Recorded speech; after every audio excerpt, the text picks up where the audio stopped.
Al abrir las Escrituras en el Evangelio según San Juan, en el capítulo 5, podemos dividirlo en dos grandes bloques. Uno de ellos donde una de las 7 señales que el Señor Jesucristo realiza allí, según el evangelista Juan, es manifestada. ¿Sí? Una señal que precisamente manifiesta la esencia de aquel Jesús que era ni más ni menos que el Hijo de Dios, el Verbo hecho carne. Pero en el segundo bloque de este capítulo nos encontramos con el Señor Jesucristo argumentando en su defensa delante de aquellos que demandaban razón de algo que él había hecho, y era precisamente esta señal, este prodigio que sucedió en un lugar muy particular. Dice el verso primero que Jesús subió a Jerusalén. Y es interesante, las palabras en la Biblia o el nombre de los lugares y de las personas son de vital importancia porque hablan precisamente del deseo y la intención de los padres y también de los habitantes de una ciudad. Jerusalén significa casa de paz o ciudad de paz. Y allí precisamente estando él en Jerusalén va hacia otro lugar puntual dentro de la ciudad llamado Betesda. Allí en Betesda había un estanque donde había una historia que quizás había trascendido más allá de los tiempos, de que de vez en cuando bajaba un ángel, movía las aguas y el primero que ingresaba en ella era sanado. Y todos los enfermos se agolpaban allí esperando ese momento preciso en el que las aguas fuesen sanadas, pero no hay registro ni histórico ni bíblico de que eso sucediera, pero sí que estaba dentro de los mitos de los judíos de aquel entonces. Y estando Jesús allí en Betesda, que significa casa de gracia, casa de misericordia. Interesante, en la ciudad de la paz Jesús va a un lugar muy especial, la casa donde la gracia de Dios se manifiesta, donde las miserias del hombre son pasadas por el corazón de Dios y siendo pasadas por allí se manifiestan en amor para con aquel que está angustiado, que está dolido, que está enfermo en su interior y en su cuerpo también, y al ser pasadas por el corazón de Dios, como vamos a ver en 3 puntos muy específicos de este primer bloque, cómo Dios lo transforma. Y lo primero que encontramos es la condición real de este hombre. Dice que Jesús, estando allí en Betesda, mira a todos los enfermos que se habían agolpado allí, pero él supo, al mirar a un hombre puntual, que hacía ya 38 años, toda una vida que venía sufriendo, con una carga en su cuerpo, con una carga en su alma, porque precisamente cuando él establece un vínculo, y es interesante porque esto nos hace ver de cómo Dios hace las cosas, porque Jesús ingresó en Betesda, él contempló a todos, pero nadie le miró a él. Solamente este paralítico que estaba allí postrado, mirando también lo que sucedía alrededor, le vio a Jesús, y Jesús al verle supo de su condición real. Y Jesús le habló, y este hombre le respondió y comenzó a contarle la carga de su dolor, la carga de su angustia, todo lo que sucedía. Y quizás creyendo que Jesús no conocía del todo el movimiento de Betesda, le cuenta: ¿sabe, Señor? Cada vez, de vez en cuando, desciende un ángel del cielo, remueve las aguas, y el primero que llega allí puede ser sanado. Pero yo no tengo quien me lleve. De hecho, cuando intento ir, otros ya llegaron primero. Y la tristeza y la angustia en el corazón de este hombre se siguen agigantando y acrecentando en su dolor interno, en el dolor del corazón. Y Jesús le escucha, Jesús le mira, Jesús le observa, porque Jesús sabía todo lo que había en él. Como decía el profeta, Él es el que conoce y discierne las intenciones y los deseos del corazón. Pero es allí, luego de haberle escuchado, de haber establecido un vínculo personal, una conexión entre Jesús y aquel paralítico, es que Jesús se dirige a él y le pregunta: perfecto, todo esto que tú me cuentas, toda esta angustia de tu interior, todo esto que ves a tu alrededor, no solamente no te alcanza a ti, pero yo quiero saber qué es lo que tú quieres. Y Jesús le pregunta, ¿quieres ser sano? ¿Quieres realmente ser sano? Y es que precisamente lo confronta con otra realidad. Muchas veces, al igual que allí en Betesda, tú y yo nos acercamos a Dios queriendo ver en Dios un cambio radical, que es el segundo punto. Ese cambio radical a nuestra condición real. Pero también estamos con miedo a que si ese cambio se produce, viene una nueva vida que yo no conozco. Y es ahí donde llama la atención que él, sabiendo su incapacidad de poder ir hasta el agua y ser beneficiario de aquello que místicamente se comentaba, él estaba allí. Él estaba allí. Había una esperanza, pero a su vez había un gran temor. Y el cambio radical viene cuando Jesús le pregunta, ¿y tú qué quieres? Y te pregunta a ti, me pregunta a mí, ¿y tú qué quieres? Esta condición real que has arrastrado toda tu vida, que ha producido una profunda carga en tu interior, tú con todo esto, ¿qué quieres? Tú que ya conoces que es solamente Dios quien con su gracia, que en Betesda, en la casa de gracia, en la casa de misericordia, allí hay transformación. ¿Tú qué quieres? ¿Tú qué quieres? ¿Quieres ser sano? Y es allí donde él es confrontado, donde él se mira hacia sí mismo y donde Dios sobra cuando él cree, Un cambio radical. Solo Jesús dijo que sea sano y lo fue. En realidad ni dijo sé sano. En realidad Jesús le dijo, al mirarle y conocerle lo que había en su interior, simplemente levántate, levántate. Alguien postrado durante 38 años, alguien incapaz de moverse por sí mismo, sí, Jesús le mira a los ojos y le dijo, yo he producido en tu interior un cambio radical, levántate, toma tu lecho y anda. Y es allí donde la fe activada de aquel hombre hace que se ponga de pie. Él no pudo hacer que sus tendones, que sus músculos se afirmaran, sino fue el poder de Dios a través del Señor Jesucristo, que habiendo obrado lo puso en pie y comenzó a andar. Es que, querido, de nada sirve que mires de lejos si no tienes una conexión directa con Jesús. Una conexión que te haga ver tu condición natural, que te haga comprender que el cambio radical solo está en Jesús. Pero la historia continuó con algo que es triste y aún en la actualidad sigue sucediendo. Hubo un cuestionamiento religioso. Y a esto le temía al principio este hombre, ¿sí? Un cuestionamiento religioso. Tenían una idea, algo místico de lo que sucedía allí en Betesda, pero nunca le habían visto.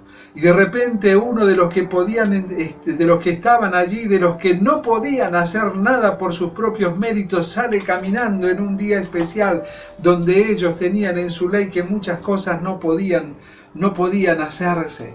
Y en ese cuestionamiento religioso lo que cuestionan es la soberanía de Dios. Esa soberanía de poder hacer las cosas cuando Él quiere y como Él quiere y a su manera. Es por eso que el mismo Señor Jesucristo les dice, mi Padre trabaja y hasta este día trabaja mucho más en el día de reposo. Él está trabajando. ¿Y cuál es el trabajo de Dios? Transformar vidas, cambiar corazones, perdonar pecados. Hacer andar con un propósito a aquel que está postrado en su interior. Aun cuando quizás puedas ponerte de pie para ir a trabajar y hacer tus menesteres en tu interior, quizás te sientes postrado por la insatisfacción, por las frustraciones. Solo Dios, a través de Jesús y de su obra, puede ponerte en pie. Y los cuestionamientos religiosos llevaron precisamente a la segunda parte o al segundo bloque de este capítulo 5 del Evangelio según San Juan. Ellos eran fuertes y ellos confrontaban con Jesús. No le importaba si Dios había transformado vidas, si había hecho un cambio radical en aquellos que tenían una condición natural que les impedía desarrollarse de la mejor manera y alcanzar sus propósitos y los propósitos de Dios para su vida.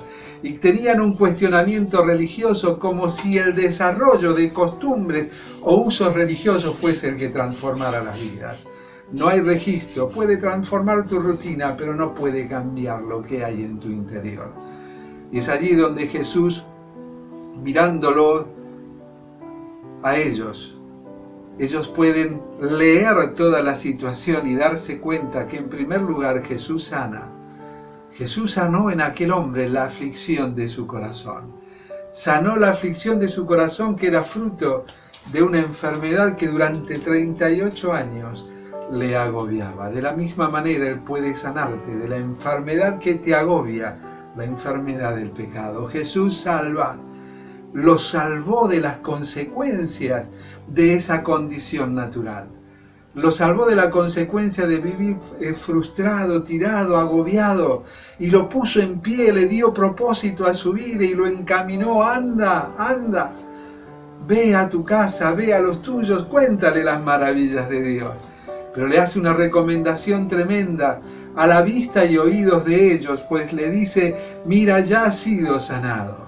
Ya ha habido un cambio, ya te he salvado de las condiciones, de las consecuencias de esa condición natural. Es tiempo de que no peques más. Es que Jesús no solamente sana, salva, sino que nos encamina en un camino de santidad, de vivir distintos, apartados del pecado, apartados del error, aquello que nos llevó precisamente a vivir vidas cargadas de angustia, de dolor y frustración, y nos postraron en nuestro interior, sin poder desarrollar y alcanzar el propósito de Dios para nuestras vidas. Y sabiendo Jesús que ellos conocían estas tres cosas, pues las habían visto y oído, Jesús en su defensa, en primer lugar, les habla del compromiso del Hijo. Nadie puede hacer nada si el Padre no se lo permite. Y yo como hijo hago las obras de mi Padre, las que Él me permite hacer, las que son señales de mi autoridad y de mi poder. Citábamos al comienzo, es la tercera de 7 señales que describe el evangelista Juan. Él estaba comprometido con su Padre, era el compromiso del Hijo de Dios, el que tenía el compromiso de hacer la voluntad de aquel que le envió a descender desde los cielos para que no solamente mostrase las credenciales, las manifestaciones, las señales de quién era, sino para que muriendo en una cruz pudiese transformar vidas, sanando, salvando y encaminándonos en un camino de santidad. Y continúa Jesús su defensa, y allí en el verso 21 les habla no solamente del compromiso del Hijo, sino de la importancia del creer del hombre. Y les dice en el verso 24, dice: de cierto os digo, el que oye mi palabra y cree al que me envió, tiene vida eterna.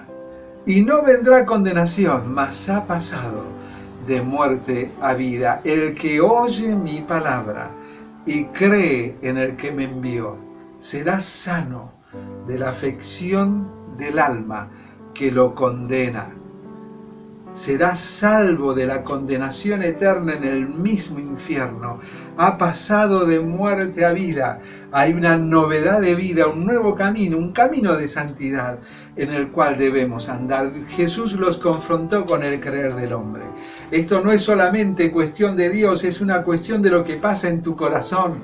Había una multitud allí en Betesda esperando la manifestación de la gracia y la misericordia de Dios, pero solo un hombre que prestó atención a Jesús.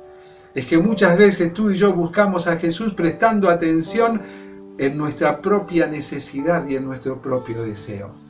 Y no prestamos atención en aquel que nos mira amorosamente para sanar las heridas del alma, para salvarnos de la condenación eterna y encaminarnos a un camino, en un camino de santidad, una vida distinta a la que veníamos viviendo. Y Él les recuerda allí del verso 36 en adelante: muchachos, las credenciales de quien yo soy son las credenciales del hacer, las credenciales de mi obra.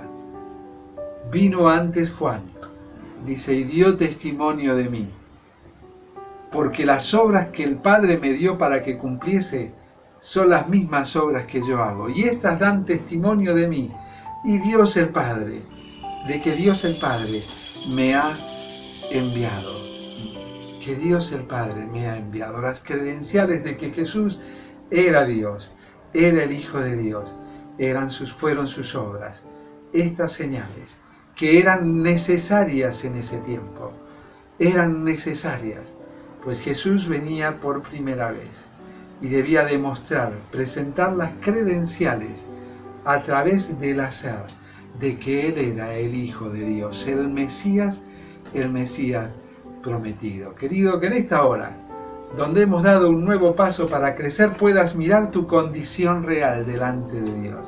Esa condición que te tiene postrado, que es lo natural de tus pecados, fruto de tus propias decisiones. Que puedas mirar a Jesús y darte cuenta que Él te está mirando y te está ofreciendo un cambio radical en tu vida. Él sabe lo que hay en tu corazón. Solo Él puede cambiar tu realidad. Y olvídate de los cuestionamientos religiosos. Jesús no vino para establecer una nueva religión, sino para establecer una conexión, una relación personal contigo. No la desperdicies. Jesús sana las heridas del alma y de la enfermedad del pecado. Jesús te salva de la condenación eterna y te da un nuevo propósito de vivir en santidad. Él manifestó el compromiso del Hijo, no solamente de palabras aquí en el capítulo 5, sino en una cruz, muriendo por tus pecados y los míos, para que el creer del hombre esté enfocado en su obra, y de esa manera, al ver las credenciales de su hacer, pueda disfrutar de paz, perdón y la promesa de la vida eterna. Padre amado, te damos gracias por tu palabra, por estos momentos, por este capítulo 5 del Evangelio según San Juan, en el cual hemos aprendido tanto de ti. Señor, que en esta hora podamos darte gracias a aquellos que hemos sido transformados de manera radical en nuestro interior, no por ser mejores que nadie, sino porque un día, como aquel paralítico de Betesda, vimos nuestra condición real y viéndonos cargados de pecados, enfermos de maldad, pudimos clamar arrepentidos por perdón a ti, y tú cambiaste de manera radical nuestras vidas. Oh Señor, gracias por habernos librado de esos cuestionamientos religiosos y poder comenzar a disfrutar una relación de carácter vital contigo, conectados contigo. O sea, a través de la obra de Cristo alcanzamos la paz, el perdón y la seguridad de la promesa de la vida eterna. Señor, nuevamente te agradecemos por estos momentos que nos has regalado para que juntos, de la mano de ti y asidos de tu palabra, podamos dar un nuevo paso para crecer. En tus preciosas manos nos dejamos descansar agradecidos en el nombre de Cristo Jesús. Amén y amén. Damos gracias a Dios por este nuevo paso para crecer que hemos podido dar juntos, tomados de la mano de Dios y a través de su palabra, conocer cada día un poco más de Dios. Te invitamos a que todos los días leas el capítulo 6 del Evangelio según San Juan. Capítulo 6 del Evangelio según San Juan, para que el próximo jueves juntos podamos continuar conociendo a este Dios que nos conoce en detalle. Y también recordarte que si aún no tienes un ejemplar de la palabra de Dios, nos escribas, nos envíes un WhatsApp o a través de nuestras redes sociales diciendo yo quiero una Biblia. Y gustosamente nos pondremos en contacto contigo y te acercaremos a tu hogar un ejemplar de la palabra de Dios. Y por sobre todas las cosas, no te olvides de todos los días, cada mañana, conectarte con Dios.